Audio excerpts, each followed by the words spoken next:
Alhamdulillah Senin berkah, 7 kabar gembira Persib hari ini jelang tampil di Liga Champions Asia 2. Ini penjelasan dan rahasia kapan launching digelar, Simka baik-baik sampai selesai.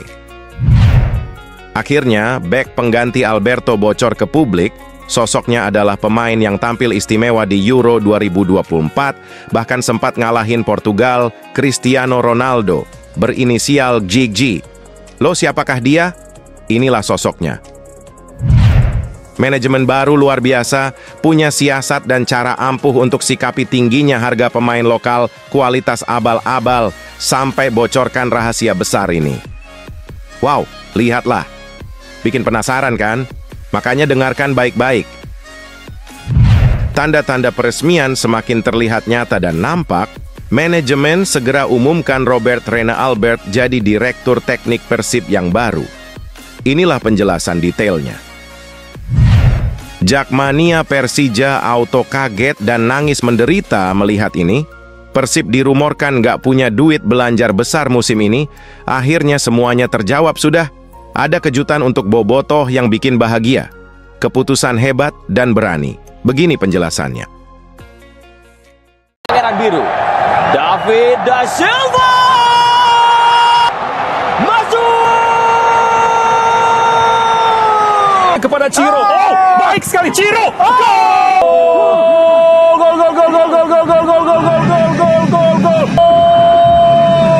Luar biasa, sangat dingin kontrol bola yang Mark Klok umpan terobosan yang Ciro Alves. Sikat.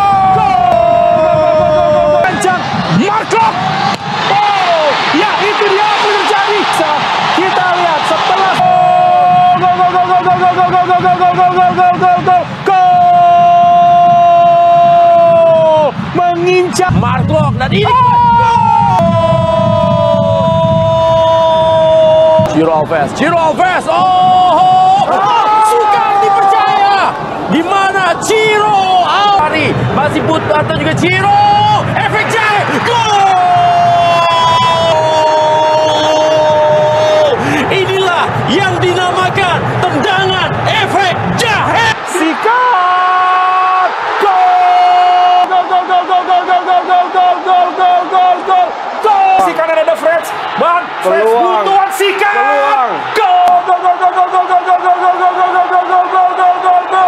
Masih Ciro, ada Mark Klok sikat, gol! Mark Klok masuk ke dalam, dan ini dia peluang pemirsa, gol!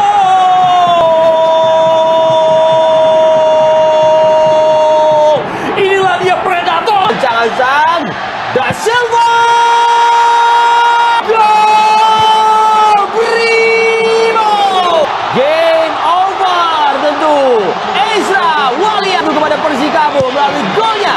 Ini masih Freds kirimkan umpan. Oh, gol. Sikap. Gol.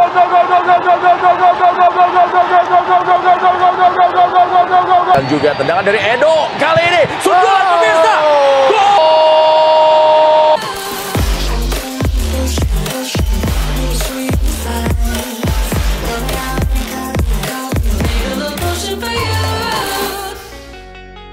Mohon subscribe channel YouTube ini, supaya gak ketinggalan berita Persib Bandung. Alhamdulillah Senin berkah, 7 kabar gembira Persib hari ini jelang tampil di Liga Champions Asia 2. Ini penjelasan dan rahasia kapan launching digelar, Simka baik-baik sampai selesai.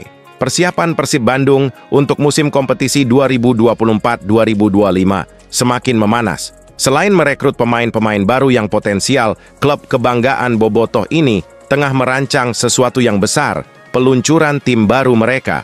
Aditya Putra Herawan, Interim Director of Sports PT Persib Bandung Bermartabat, PBB, mengungkapkan bahwa semua persiapan ini tidak hanya sekadar rutinitas. Mereka bergerak cepat untuk memastikan bahwa semua detail penting terpenuhi, termasuk acara penting seperti peluncuran skuad Persib. Peluncuran tim Persib sudah dalam rencana dan akan dilaksanakan menjelang bergulirnya Liga 1 2024-2025, ungkap Adhit dengan semangat.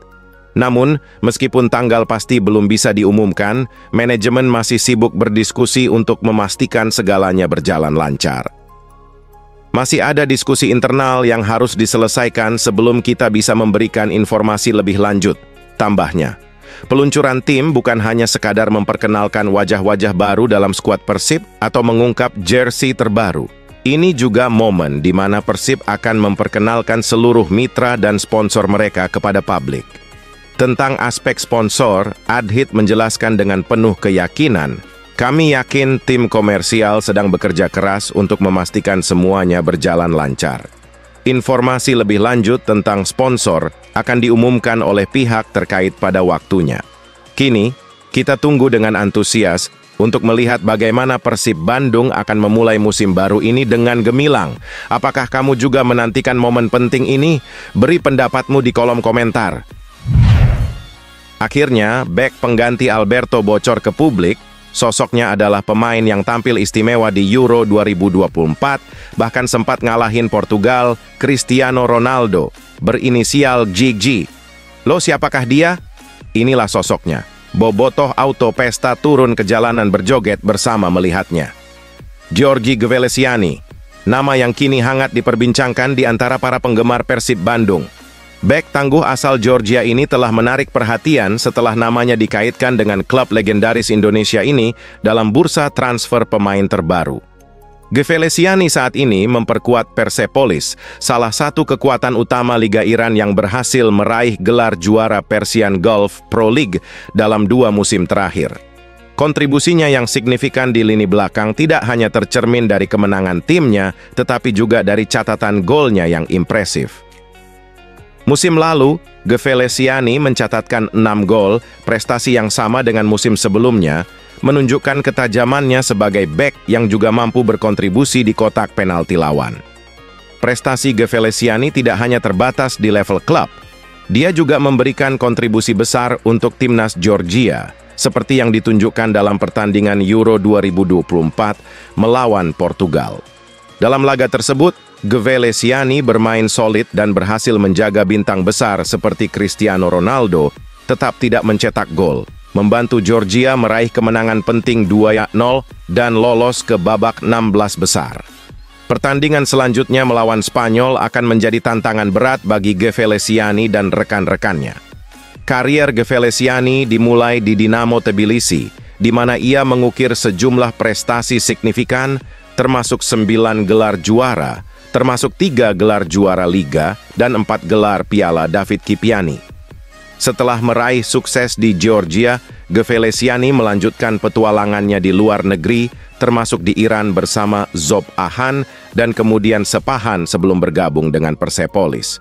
Kesuksesan Gvelesiani di klub-klub besar Iran dan kontribusinya untuk timnas Georgia telah membuat namanya semakin diperhitungkan di panggung internasional. Debutnya untuk timnas Georgia di Euro 2024 menandai pencapaian penting dalam kariernya yang gemilang. Sekarang, dengan kabar ketertarikan Persib Bandung, apakah Gvelesiani akan melanjutkan petualangannya di Indonesia? Apa pendapatmu tentang potensi kontribusi Gvelesiani untuk Persib? Beri komentarmu di bawah. Manajemen baru luar biasa, punya siasat dan cara ampuh untuk sikapi tingginya harga pemain lokal, kualitas abal-abal, sampai bocorkan rahasia besar ini. Wow, lihatlah. Bikin penasaran kan? Makanya dengarkan baik-baik. Kontroversi seputar biaya tinggi pemain lokal di Liga 1 mulai menimbulkan sorotan yang tak menguntungkan bagi citra mereka. Lonjakan harga ini diyakini menjadi salah satu alasan di balik perubahan regulasi PT Liga Indonesia baru terkait jumlah pemain asing dalam tim. Aditya Putra Herawan, Interim Director of Sports PT Persib Bandung Bermartabat, PBB, menegaskan bahwa Persib tidak terpengaruh oleh gejolak harga tersebut. Klub ini memiliki standar anggaran yang jelas untuk alokasi ke pemain dari berbagai tingkatan. Kami selalu memiliki standar yang berkaitan dengan kebutuhan. Kami selalu bergerak sesuai dengan kebutuhan pelatih. Jadi kami memiliki standar nominal yang selalu disesuaikan dengan itu, ungkap Adhit. Lebih lanjut, Adhit memastikan bahwa Persib tidak akan mengikuti tren harga yang beredar di pasaran, karena hal tersebut dapat membebankan klub secara finansial.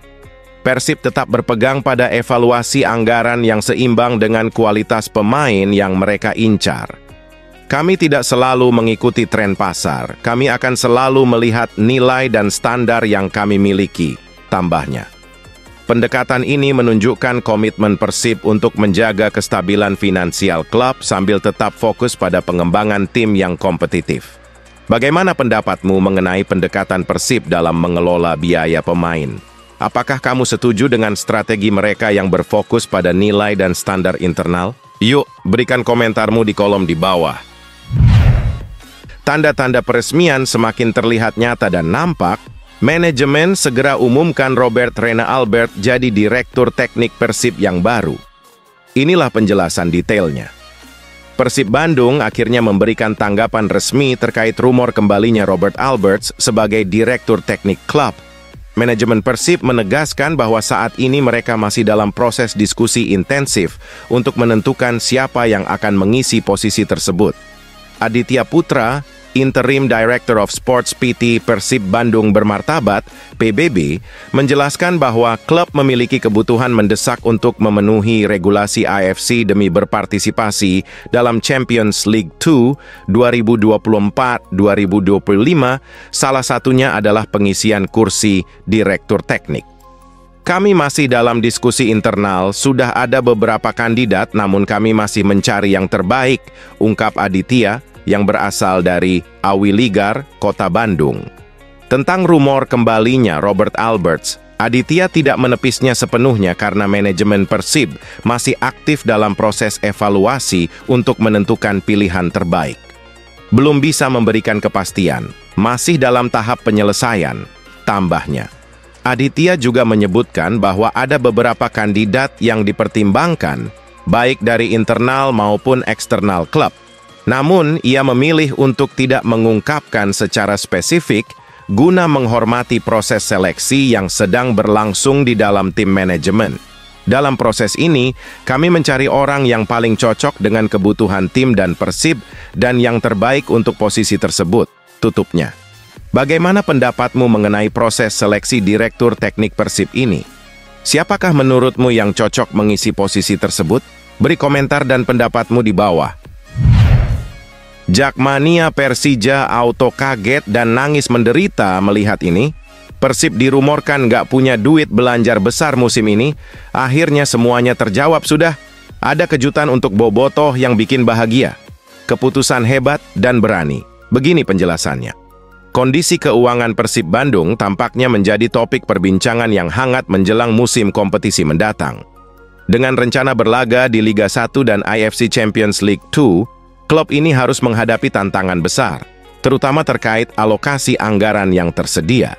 Kabar yang beredar menyebutkan bahwa budget belanja Persib untuk musim depan tidak akan mengalami peningkatan signifikan dibandingkan tahun sebelumnya. Hal ini tentu menjadi pertimbangan penting bagi sejumlah pemain, terutama mereka yang berstatus asing dalam menentukan masa depan mereka di klub. Aditya Putra Herawan, Interim Director of Sports PT Persib Bandung Bermartabat, PBB, enggan memberikan jawaban langsung saat ditanya mengenai besaran anggaran yang akan dialokasikan untuk pemain musim depan. Namun, ia menyatakan optimisme bahwa klub akan berusaha yang terbaik dalam mengelola keuangan mereka. Lebih besar, lebih kecil relatif, jadi ya doain aja bisa lebih besar, tidak lebih kecil doain, yang pasti yang terbaik kita selalu usahakan, yang terbaik untuk Persib, ungkap Aditya. Kondisi keuangan Persib tidak hanya bergantung pada pengelolaan internal, tetapi juga dukungan dari sponsor-sponsor klub. Aditya mengungkapkan bahwa saat ini masih dalam proses untuk menambah kerjasama dengan sponsor baru. Nanti mungkin dari tim komersial, tapi saya yakin mereka lagi bekerja, tambahnya. Sebagai klub dengan basis supporter yang besar dan prestasi juara Liga 1 musim lalu, diharapkan Persib dapat meningkatkan jumlah sponsor untuk mendukung stabilitas keuangan klub. Sebelumnya, pelatih Bojan Hodak juga menggarisbawahi pentingnya anggaran dalam menentukan komposisi tim untuk musim depan. Beliau menyebut bahwa keputusan mengenai pemain yang akan didatangkan dan dipertahankan sangat tergantung pada besaran budget yang disediakan klub. Pendekatan yang terstruktur dalam manajemen keuangan dan strategi rekrutmen pemain akan menjadi kunci Persib untuk tetap bersaing di panggung domestik maupun internasional. Bagaimana menurutmu? Apakah strategi ini akan cukup untuk membawa Persib meraih sukses di musim mendatang? Ayo sampaikan pendapatmu. Dihina dan diremehkan. Australia siap menundukkan timnas Indonesia di kualifikasi Piala Dunia 2026. Timnas Indonesia dipandang sebelah mata, siapakah yang mendiskreditkan mereka? Timnas Indonesia dipastikan akan berhadapan dengan timnas Australia di putaran ketiga kualifikasi Piala Dunia 2026 zona Asia. Kedua tim itu digabungkan dalam grup C bersama Jepang, Arab Saudi, Bahrain, dan Cina. Graham Arnold, pelatih Australia, menganggap Jepang sebagai lawan berat. Meskipun begitu, Arnold mengabaikan Jepang dan lebih memilih untuk mengejar posisi kedua. Ia menekankan pentingnya mengalahkan 4 tim lain yang diyakini lebih rendah dari Australia, yaitu Arab Saudi, Bahrain, Cina, dan Indonesia. Arnold berjanji untuk mengalahkan timnas Indonesia di kandang dan tandang, menyebut mereka sebagai tim terlemah di grup C. Kami akan mengalahkan Arab Saudi, Bahrain, Cina, dan Indonesia 2 kali untuk langsung lolos ke Piala Dunia, tambahnya.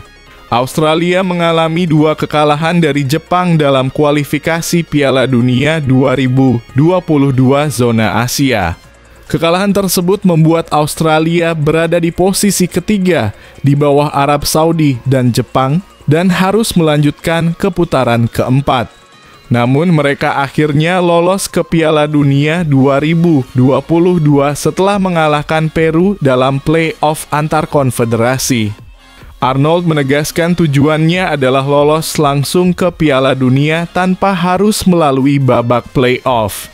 Harapan dan tujuan saya adalah lolos langsung, ujarnya. Kami tidak ingin berada di babak play-off lagi. Kami ingin menunjukkan kekuatan kami dan memenangkan setiap pertandingan, tambah Arnold. Socceroos akan memulai kampanye mereka di putaran ketiga dengan menjamu Bahrain pada 5 September. 5 hari kemudian, mereka akan mengunjungi Indonesia untuk menghadapi timnas Indonesia.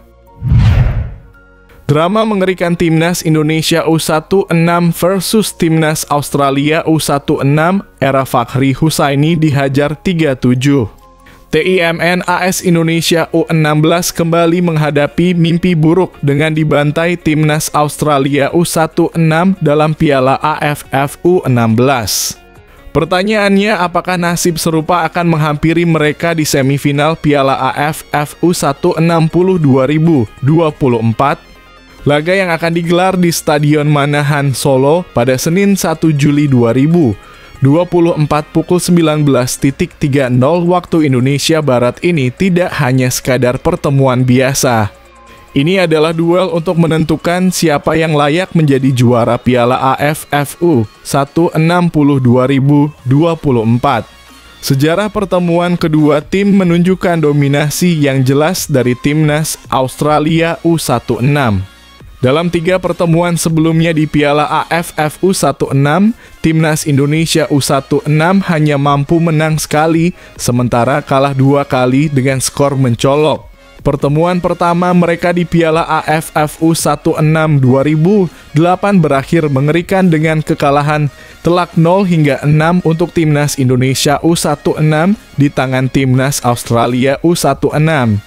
Di semifinal Piala AFF U16 2013, timnas Indonesia U16 berhasil menang adu penalti setelah bermain imbang 2-2 melawan timnas Australia U16. Namun, pertemuan paling menghancurkan terjadi di fase grup Piala AFF U16 2017, di mana timnas Indonesia U16 yang dipimpin oleh Fakhri Husaini diserbu dan kalah 3-7 dari Australia U16. Keunggulan awal 2-0 lewat brace Amiruddin, Bagus Kahvi tidak cukup untuk mempertahankan dominasi. Catatan buruk ini juga meluas ke Piala Asia U16 2018, di mana timnas Indonesia U16 kembali kalah dari Australia U16 setelah sempat unggul. Menghadapi pertandingan besok malam, timnas Indonesia U16 berharap bisa mengubah nasib buruk mereka melawan Australia U16. Kemenangan tidak hanya akan membawa mereka ke final Piala AFF U16 2024, tetapi juga akan meningkatkan moral menjelang kualifikasi Piala Asia U170 2025. Di kualifikasi Piala Asia U170 2025, timnas Indonesia U16 akan kembali bertemu dengan Australia U16 di grup G, bersama Kepulauan Mariana Utara U16 dan tuan rumah Kuwait U16.